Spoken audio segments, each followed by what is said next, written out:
નમસ્તે. અમે આ ફિલ્મ તમારા સ્તનના કેન્સરના ઓપરેશન પછી કરવામાં આવતા ખાસ ટેસ્ટ વિશે તમને સમજાવવા માટે બનાવી છે.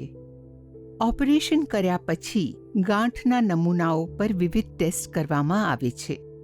ઓપરેશનથી ગાંઠ નીકળી જાય છે, પણ અમુક કેન્સરના કોષો શરીરમાં રહી જાય છે. તેથી હોર્મોનની સારવાર, રેડિયોથેરપી અને કેટલીકવાર કીમોથેરપીના ઉપયોગથી સ્તનના કેન્સરનો ઉથલો મારવાનું કે ફરી થવાનું જોખમ ઘટી જાય છે. આ સારવારો ખાસ જરૂરી છે, કારણ કે સ્તન કેન્સર બીજી વાર થવાથી લાંબા ગાળે જીવનને અસર કરી શકે છે. દાખલા તરીકે, જો કોઈ ટેસ્ટમાં જણાય કે સ્તન કેન્સરની ગાંઠમાં એસ્ટ્રોજનના રિસેપ્ટર છે, તો તમે હોર્મોન થેરપી લઈ શકો. તમારા સ્તન કેન્સરના ડોક્ટરોની ટીમ તમને કદાચ જીનોમિક કે જીન એક્સપ્રેશન પ્રોફાઇલિંગ ટેસ્ટ કરાવવાનું પણ કહી શકે.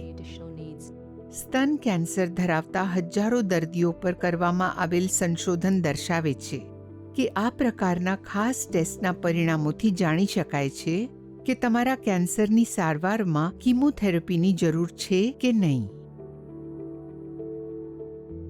કદાચ તમને આ ટેસ્ટની પત્રિકાઓ પહેલેથી જ વાંચવા માટે આપવામાં આવી હશે.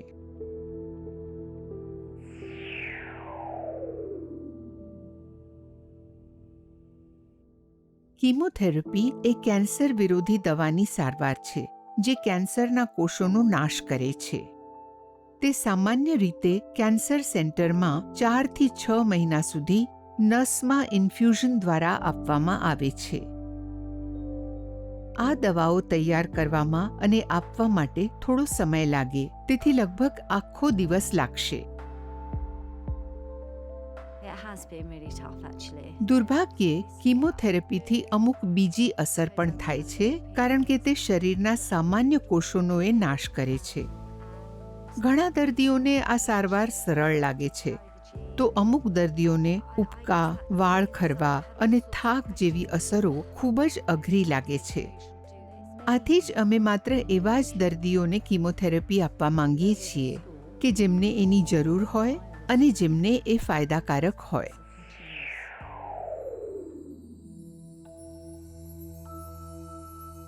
કીમોથેરપીની ભલામણ કરવી કે નહીં તે નક્કી કરતી વખતે ડોક્ટરો ઘણી બાબતોને ધ્યાનમાં લે છે.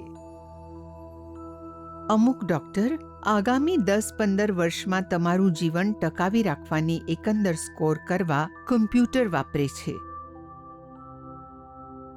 એમાંથી તમારી અને તમારી ગાંઠની માહિતી મળે, જેથી માત્ર ઓપરેશન, હોર્મોન થેરપી કે કીમોથેરપીથી પણ વધારાના લાભ મેળવી શકવા માટે અમે અનુમાન કરી શકીએ.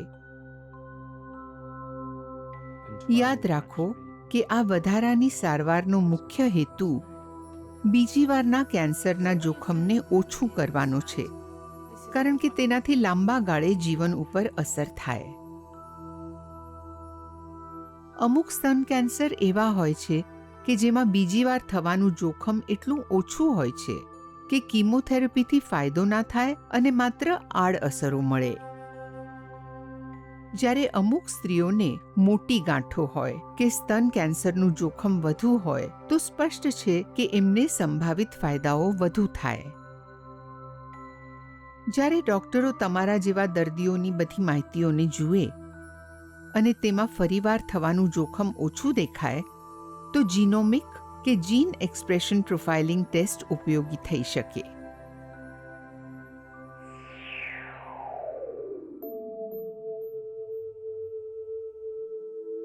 જીનોમિક ટેસ્ટ માટે આંતરિક બાયોપ્સી અથવા તમારા મૂળ ઓપરેશનમાં સ્તન કેન્સરના ટિશ્યુને કાઢવામાં આવે છે, જેથી તમારે ફરી કોઈ ઓપરેશન કરવાની જરૂર નથી.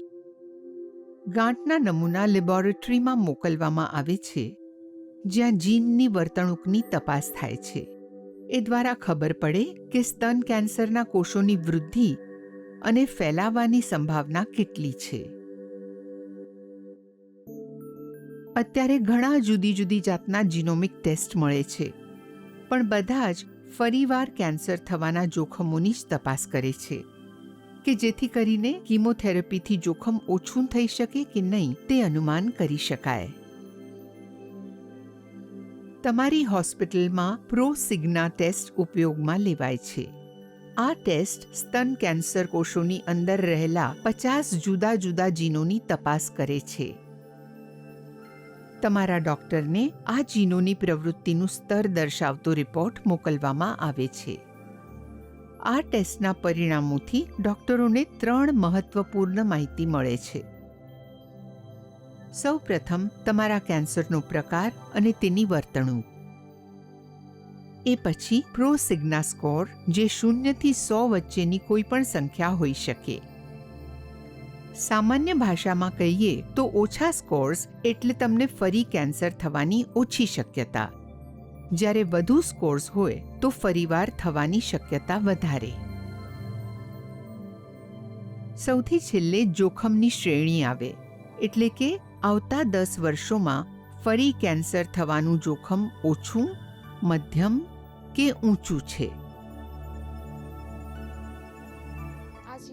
હોર્મોન સારવાર સાથે કીમોથેરાપીની ભલામણ કરવી કે નહીં તે નક્કી કરતી વખતે તમારા ડોક્ટર તમારી ઉંમર અને તમારી ગાંઠનું કદ અને ગ્રેડ જેવી અન્ય બાબતો સાથેની આ બધી માહિતીનો ઉપયોગ કરે છે.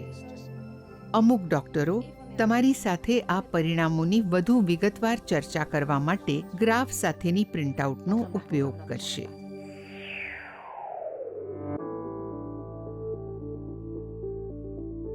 સારાંશમાં જણાવીએ તો તમને વહેલા સ્ટેજનું સ્તન કેન્સર છે કે જેમાં એસ્ટ્રોજન રિસેપ્ટર હોવાથી તમને હોર્મોન થેરપીની જરૂર છે, પરંતુ તમને કીમોથેરાપીની ખરેખર જરૂર છે કે કેમ તે અંગે ડોક્ટરોને ખાતરી નથી.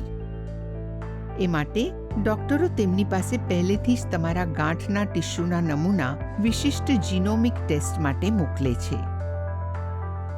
દુર્ભાગ્યે કોઈ પણ ટેસ્ટ એટલી ચોક્કસ આગાહી કરી શકતી નથી કે સ્તન કેન્સર ફરી થશે જ કે નહીં જ થાય. જોકે અમે હજારો દર્દીઓના વધુ અને વધુ રિસર્ચથી જોઈ રહ્યા છીએ કે આ જીનોમિક ટેસ્ટથી પુનરાવૃત્તિના જોખમનો ખૂબ સારો અંદાજ મળી જાય છે.